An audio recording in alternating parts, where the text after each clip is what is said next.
Michelangelo's David, the marble no one wanted.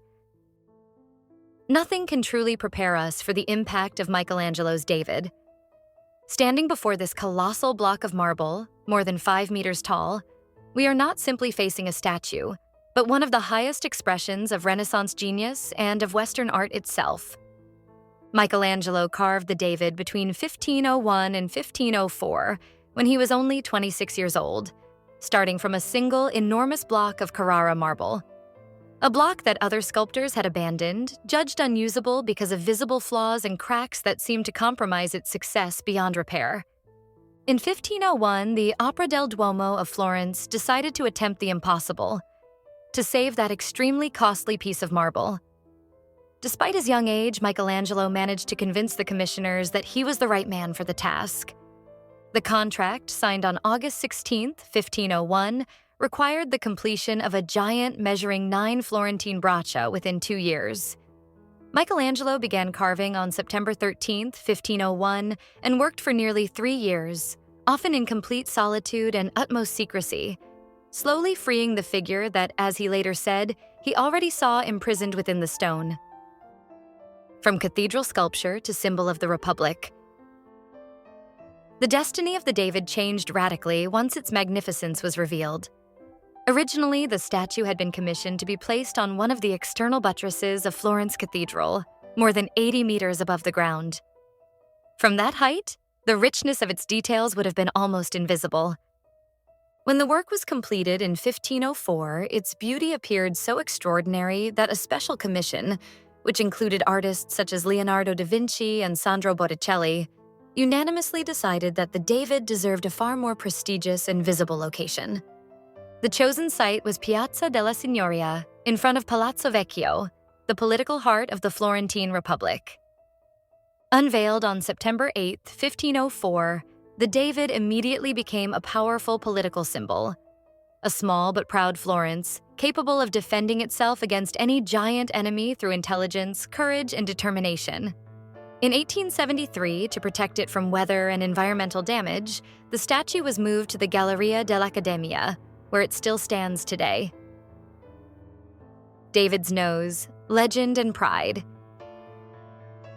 One of the most famous stories connected to the David concerns an alleged corrective intervention on its nose. The episode is recounted by Giorgio Vasari and should be considered an anecdote rather than a historically verifiable fact, but it is extremely revealing of Michelangelo's character. According to the legend, Piero Soderini, gonfaloniere of the Republic, upon observing the statue, remarked that the nose appeared too large. Michelangelo, fully confident in the perfection of his work, chose not to argue. Instead, he climbed a ladder holding a chisel and a handful of marble dust gathered from the floor. While pretending to work on the nose, he slowly let the dust fall, without touching the sculpture at all. Seeing the dust fall, Soderini believed the correction had been made and declared, satisfied, "Now it is perfect." True or not, this story became a symbol of Michelangelo's absolute confidence in his genius and his extraordinary ability to manage patrons. A hero before the battle. Observed from every angle, the David is no longer just the biblical hero, but the embodiment of the Renaissance ideal of strength, beauty, and intellectual vigor.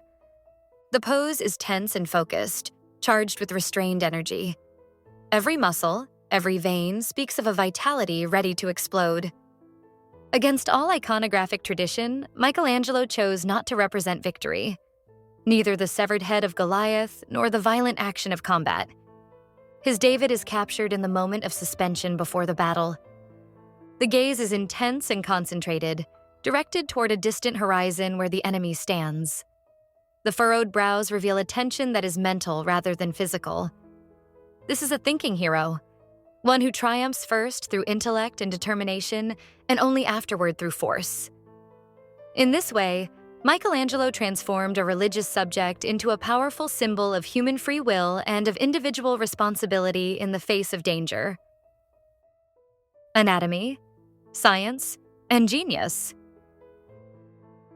The extraordinary anatomical perfection of the David is not a mere aesthetic ideal, but the result of a scientific and obsessive study of the human body. Michelangelo, risking severe punishment, secretly performed dissections at the Hospital of Santo Spirito in order to fully understand muscles, tendons, and skeletal structure.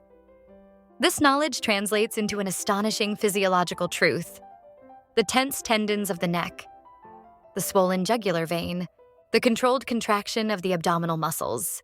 The perfect rendering of contrapposto, with the body's weight resting on the right leg while the left remains free.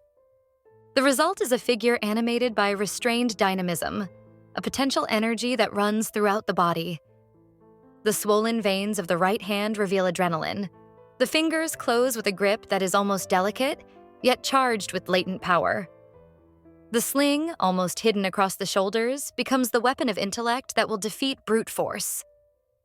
The unbalanced weight creates an ascending spiral that culminates in the gaze, guiding the viewer's eye toward the hero's mind. It is there that David truly wins. Conclusion: Michelangelo's David does not celebrate the beauty of the human body alone. It celebrates the power of the mind, the courage to face the unknown, and humanity's capacity to choose and to act. It is a masterpiece that unites art, science, politics, and philosophy into a single, unrepeatable vision. And that is why, after more than 500 years, the David still looks at us, as if the battle were not yet over.